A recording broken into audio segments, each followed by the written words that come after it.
Magandang good afternoon for today's video. Holiday season na at dahil walang pasok ang mga bata sa school naisipan nga naming mamasyal at dalin sila Lian at Liam dito sa mas pinagandang Manila Zoo. First time nga lang nilang makapunta dito kaya naman tuwang-tuwa ang mga bata pati na rin yung mga batang isip. Napag-alaman nga namin na bukas pala ang Manila Zoo ng hanggang 10 p.m. every weekends. At pagpasok nga namin marami na rin palang pwedeng kainan dito. Unang ang bumungad sa amin dito yung binlip, kaya naman bago kami mamasyal bumili muna kami ng mga inumin habang nag-iikot-ikot sa napakalaking Manila Zoo.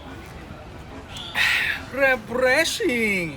Sayang nga lang at hindi na naabutan nila Liam at Lian si Mali. Pero ganun pa man nag-enjoy pa rin naman kami. Merong mga tiger na medyo pagod na rin. Kaya ayan, nakahiga sila. Paggabi na rin kasi. Tapos yung lion na grabe, sobrang laki May iba't ibang klase din ng ibon katulad nito mukhang nagliligawan pa. May mga reptiles din. Andito nga din ang mga tropa ni Lolong Merong snake, may maliit, may malaki at may pinakamalaki. Grabe nakakakilabot din Meron din mga turtles, ang dami nila ang cute, tuwang-tuwa ang bata. Medyo napagod na nga kami at nagutom. Kaya naman kumain na muna kami. Nag-order na nga kami dito sa Binlip dahil bukod nga pala sa mga milk tea, meron din silang all-day breakfast tulad ng tapsilog, spam silog, adobo silog, chick silog at madami pang silog. Meron din chicken fillet with rice and chicken platis. Sauces.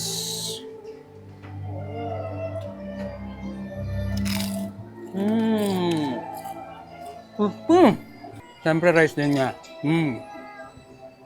So, dito naman tayo sa kanilang spam silog. Ha? Spam. Lieti mo.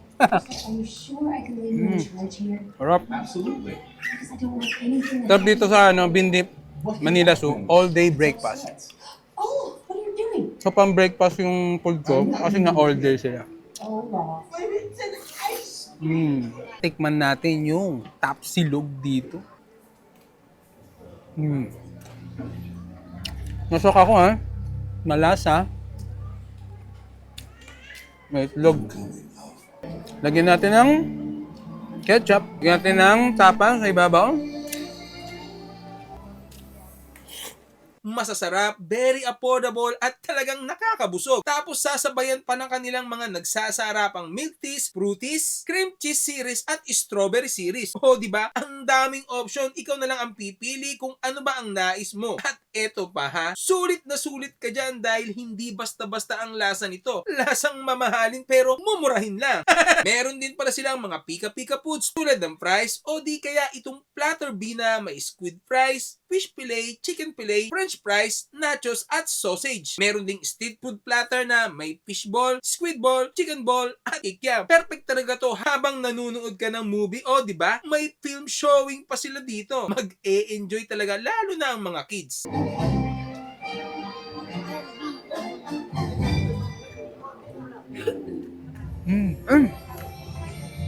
Sarap.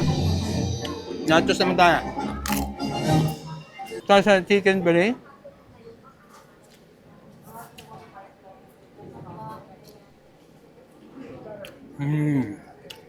Masarap ng nila, sausage.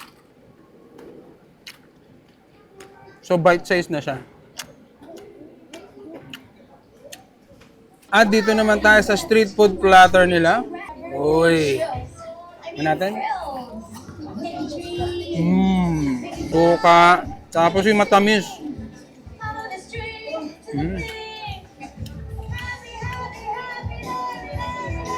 Pagkatapos nga namin pumunta naman kami sa butterfly, sayang nga lang at walang naglili parang butterflies. Pero ang ganda pa rin pagpasok mo dahil ang daming iba't ibang klase ng paru-paro na nakadisplay. And last namin pinuntahan yung monkey. At may nakawala, naglalakad sa labas Ang kapatid ni Liam.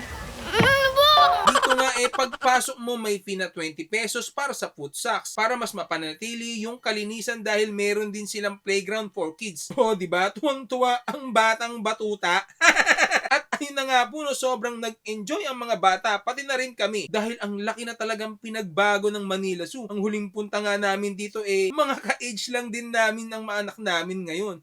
Sa mga magtatanong, open sila ng Monday, 11 a.m. to 8 p.m. Kapag Tuesday to Thursday naman, 9 a.m. to 8 p.m. At kapag Friday to Sunday, 9 a.m. hanggang 10 p.m. Ngayong holiday season lang yan kaya sulitin na natin. At may entrance fee na 300 pesos kapag taga outside Manila ka. At 150 pesos naman kapag taga Manila ka. So paano? Hanggang dito na lang. Paalam.